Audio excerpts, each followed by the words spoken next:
Hey, what is going on, guys? Of course, my name is SMK. You can always just call me Steven, and welcome to a brand new shiny hunting tutorial. It's absolutely brand new. Why? Because we're in Pokemon Sun and Moon, baby. So if you guys, of course, enjoy these types of tutorials and want to see more of them in the future, always click the like button, subscribe if you guys are brand new, and comment down below how you guys are going to SOS or Ally hunt in the future to find yourself your very own shiny Pokemon. So without further ado, let's get right into today's tutorial. Alright guys, so I don't want to waste your guys' time, so I'm going to show you guys two examples of how you can find shiny Pokemon with the SOS or Ally method. I have Peck and I have Rockruff, so I'll show you guys the live reactions to show you guys proof that this method does work and what you should look for when it comes to when does the shiny appear. Of course, headphone users beware. These reactions are pretty obnoxious because it was pretty wild, but let's get right to it. Wait, did I fucking I fucking got it! Fuck yeah! I love you, dude! Oh my god! Oh my god! God. I was like, this is the last one before he steps back on camera. This has got to be it. You are amazing, dude. Oh my god. None. I did see the shinies. I saw a glance of it. Oh my god. Did you get the encounter? Yeah, that was 663. That's it. Woo! I'm done. And then have him call for help, and you keep doing that for a couple, like, 5, 10, whatever amount of turns, and you weaken the other one. SMK sucks at shiny hunting. Wow. Hey, Beard, fuck off! I just got shiny Rockruff, your dick! Fuck you! I just got a shiny, I love you. Alright, I know, I purposely did that. Oh my god. Oh my god. Alright guys, so when it comes to starting the SOS or Ally method shiny hunting, a couple of things you're going to want to have in your party. You're going to have some Pokeballs. Obviously, any kind of Pokeball works. It's more or less your preference. Timer balls are great because you're going to waste a lot of time in battles, a lot of turns. So timer balls will be great if you're struggling to capture a certain type of Pokemon. Adrenaline orbs. You're going to need those. We'll discuss why you need them, but you can purchase them from the store after you get the Firanium Z Crystal in your playthrough, which you get on the second island. So you do have to do a little bit of story progression before you can start purchasing Adrenaline Orbs. Of course, a Pokemon with False Swipe is a must. Everything else is optional. Elixirs, Ethers, Alepa Berries, Potions, or Revives. You don't need those items because those items are basically meant to preserve the battle you currently have right now. If you really don't care about spending that money or keeping those items or using them, you can just, end the battle, go to the Pokemon Center, revive your Pokemon, get a couple more items like Pokeballs or something if you need them, and then just come right back. You don't need Elixirs, Ethers, Lepas, Potions, Revives. Those are like an optional thing. So when it comes to doing SOS Ally method, it's a new method in Sun and Moon. Obviously, a lot of people call it SOS Ally method. It's the same thing. So what you do is we have a Decidueye. He has False Swipe, so he's my False Swiping Pokemon. We will use False Swipe, bring Peck down to 1 HP. Obviously, he's going to use Peck. So now he's going to call for help. Pokemon can always call for help. The Adrenaline Orbs just encourage them to call for help. So even though I haven't yet to use my Adrenaline Orb, Peck can still call for help. It's just with the Adrenaline Orbs, it's more likely to happen. So again, to use your Adrenaline Orbs, just go into your bag and just use one. So in a sense, it wastes a turn. Big note is, of course, turn battle animations off, battle effects, because it'll just make this process a lot longer. So just go on your options, turn them off, you'll be good. So what you're going to do with SOS hunting is you're basically going to constantly attack the Pokemon that has full HP and leave the Pokemon that has like 1 HP or very, very low health on the field. Because that Peck is going to keep calling for help, and when it keeps calling for help, it's going to call for a shiny eventually. That's the whole purpose of this method. It's basically you're constantly waiting to see a Pokemon be called for help that's shiny. That's it. That's all this method is. It's super simple. It's just kind of a little preppy when it comes to like getting it all together and figuring it out. So obviously Peck, it did not call for help. What does that mean? Nothing. So what that really does mean is you have to kind of waste a turn. So you can go in your bag, click on Adrenaline Orb or any other item. You can just waste a turn using an item. Again, if you click on Adrenaline Orb, it says 359. It does not waste that Adrenaline Orb. See, it has no effect. Again, Peck goes for Growl. It wastes a turn. So it keeps the momentum going here. So you constantly wait, you're waiting, boom, another Peck. So how you would, in a sense, count this is I count it by the amount of Pokemon that have been called in for help. This is not a chain. Remember this, folks. It's not a chain, because if it did not call for help, technically that chain would be broken. You know what I'm saying? This is just a fixed rate thing like DexNav and Friend Safari. I'm assuming Shiny Charm does work, because I've had many friends have a Shiny Charm and it does work. So obviously the odds of shiny hunting with SOS Ally method is still yet to be 100% confirmed.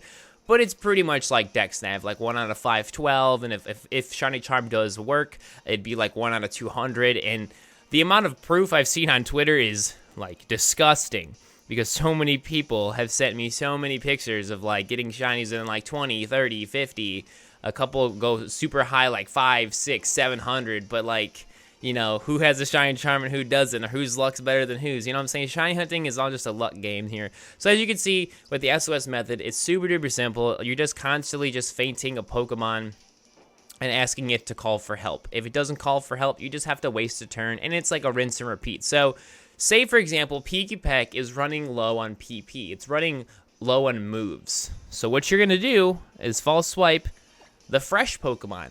So obviously this is like way early in advance, but just to show you guys, eventually Pokemon are going to run out of moves that are left on the field. So all you need to know is Pikipek has like Peck and Growl. Those have a lot of PP moves, so you could probably go like 20 turns without switching to the other Pikipek. But if your gut feeling is like, yo, I need to switch my Pokemon here because I have a feeling Pikipek's going to struggle, or if you just forget, you know, it doesn't hurt to switch Pokemon every 10, 15 turns. So now we are going to feint the original Pikipek here. So now this newer Pikipek is going to be the one that calls for help. So basically, as my rule of thumb is, you should switch Pokemon anywhere between 10 to 20 turns, or if the Pokemon has like stacking moves like Rockruff learns Howl and it gets like super like strong, like definitely kind of maybe make it a little faster. But you definitely want to, you know, call in for help. Sorry, not call in for help. Like switch the Pokemon every so often, because, you know, certain Pokemon increase their stats, certain Pokemon lower your stats. Great Pokemon to have on your team when it comes to like preventing stat prevention. So your Pokemon are going to be A-okay. As you can see, now we have a new Pikipek. So it's like nothing really happened. We just switched Pokemon. So now the Pikipek on the left is now the one that's constantly be calling for help. So great Pokemon to have on your team that I've found out and I figured out that I really like using for doing SOS hunting is obviously Fearow. Fearow is great. Decidueye is great because he's ghost type, so like, you know, normal type moves won't hit Decidueye, which is pretty sick. Fearow is great because his ability Keen Eye, which prevents, you know, accuracy loss. So like Rockruff using Sand Attack, it won't affect him. Same with like Toucannon. Toucannon's great because he has the same ability. So again, he didn't call for help. Use an Adrenaline Orb. As you can see, 359. Once you use one Adrenaline Orb, you're good. You don't need to buy a ton. I just have a ton because I don't want to like spend more money. So that's just me. So other great abilities would be Clear Body. Tentacruel have them. Beldums have them. They basically prevent all stat prevention. So if Pokemon tries to lower your defense with Leer, psych, it's not going to do nothing. If Rockruff tries to use Sand Attack against a Tentacool or nothing. So if you want to get like an early Pokemon, Tentacruel are great Pokemon that have Clear Body pretty early in the game, like second island that you can get them. I really liked using them because it was just kind of a no-brainer, because it was like not having that stat, you know, loss was great, because keeping my stats together and making sure my accuracy, you know, is 100% is great, because this can take very, very long time if you constantly are missing the Pokemon you're supposed to be feinting, and essentially the Pokemon that's left on the field will keep wasting moves as you don't hit them. So as you guys can see, all we're doing is we're just feinting a Pokemon and hoping that the Pokemon that gets called in is shiny. And that's it. That's how simple this method is. What else can we talk about here? Alright guys, when it comes to doing the SOS Ally method, when it comes to fishing, you would just fish for a Pokemon. You reel in the Pokemon. Sometimes you may get items, of course, if you want to learn how to make some money, some quick early money in the game. Again, I have a tutorial for that. Of course, that's also in the description. But we found a Magikarp, and I want to possibly find a shiny Magikarp. So same thing applies, man. It's the same exact stuff. When it comes to this method, you false swipe the Pokemon. You get them down to low HP. Obviously, Splash does nothing. You use that Adrenaline Orb real quick. And then, hopefully Magikarp starts calling for help. So this can work on the water. You just have to make an encounter happen when it comes to doing SOS in the water. But again, it's literally the same exact stuff when it comes to just anywhere else in the game. It's just some people may not know that you actually can do the SOS Ally method like when you're in the water. So it's pretty cool. Magikarp, call for help. Boom. Hey, look at that. He called in a Gyarados. Even better, dude. Even better. And of course, if you don't know, certain Pokemon will call in like stronger Pokemon or like different Pokemon. So SOS method is a lot of fun.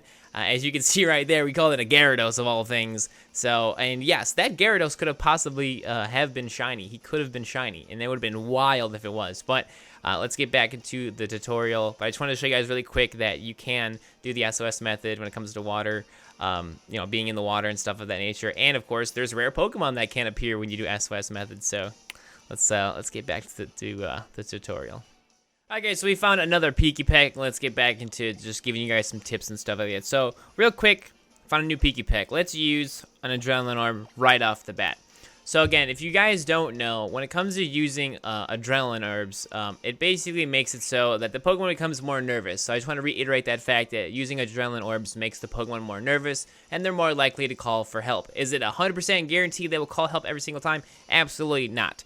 But it will help make this process a lot faster. And of course, different Pokemon have different call rates. So for example, Pikipek is more likely to call for help and consistently call for help like in succession versus like Eevee, for example, because you can find Eevee in Pokemon Stadium if you didn't know. Of course, I have a video down below if you want to find out where Eevee is. Okay, so there we go. There's a brand new Pikipek. So just note that certain Pokemon have different call rates, and if you're not getting a Pokemon called into battle, don't worry about it. Just keep wasting turns, keep the process going, because again, like I said, different Pokemon have different call rates. So for certain Pokemon, it can be a real pain in the butt to get them. For others, it's really simple. So now let me show you guys something that's really annoying. So I'm going to go into my Dragonite here, because he's just conveniently the only Pokemon I have in my PC that has a status conditioning move. So, hey, Dragonite, what's going on, man? They're going to use Growl, whatever. This is all good. It's all good. So let me show you guys what happens. So let me Thunder Wave our, you know, pretty hurt Pikipek here. So now Pikipek is paralyzed, right? So now what we're going to do is we're going to continue like you would normally, right? So I'm going to use Twister. Oh, it actually hits both. Ha! That's funny. Will a Wrap Kill? Oh my gosh, my Dragonite is not ready for this. Okay, Wrap Kills. Fantastic. It faints. Whatever. That's so funny. This Dragonite is not mine. I got it from the GTS. I was just like, hey, it's got Thunder Wave. So, Pikipek used Growl. Nothing happens. Okay, maybe it just didn't call for help, okay? So again, we'll go and use another Adrenaline Orb. Waste a turn. Again, once you use your Adrenaline Orb, you won't use another one. Nothing's happening, okay? Well, maybe he's just not calling for help. Let's try for another time. Constantly waiting. Pikipek uses Peck. Nothing. Let's try one more time. Maybe it's just a fluke. Come on, Dragonite. Bring the luck, man. Bring the luck. Bring the luck. As you can see, nothing will happen if you status condition a Pokemon. So, like poison, paralyzation, burning, sleeping. They won't call for help. So, my best advice here is just to constantly always faint the Pokemon that you are SOSing or Ally Method hunting for. And then just never use any status conditioning moves. Try to avoid using Pokemon that have, like, you know, static. So if they hit you, they get paralyzed. You know, try to avoid stuff like that. Or like, I think it's like Poison Touch or Poison Point. You know, like if they hit you, they get poisoned. Like, try to avoid that too. Like, stuff of those weird abilities that if they physically hit you or they just hit you in general, like they become some kind of status condition. Avoid that at all costs. But again, that's basically everything of what you guys need to do when it comes to SOS and Ally hunting, shiny hunting. It's kind of just a rinse and repeat, and you constantly have to just wait for the Pokemon to appear shiny. That's all you're looking for here. Again, this is not a chain. It's a fixed rate, and it's just going to be time consuming. How would I rate SOS and Ally Method comparing to DexNav and stuff of that nature? It's pretty good. You know, it's the same thing as the quote-unquote like chain goes on, apparently IVs get better, so like Pokemon can have better IVs, they can have like hidden abilities, stuff like that can happen, which is pretty cool. So like not only is it great for shiny hunting, but as like your quote-unquote like encounters go up, you know, if you were to actually chain them, like say like you're like 20-30 SOS calls in, maybe that Pokemon has like 3 perfect IVs. That could happen. Stuff like that can happen. But again, when it comes to the shiny aspects of things, it's not a chain. It doesn't matter what you do. If me running away from the battle is not going to affect my shiny odds. If I turn my game off, it's not going to affect my shiny odds. Again, it's pretty like a fixed rate. I'm pretty sure it's exactly like Dex Nav and how Friend Safari was the past 2 games.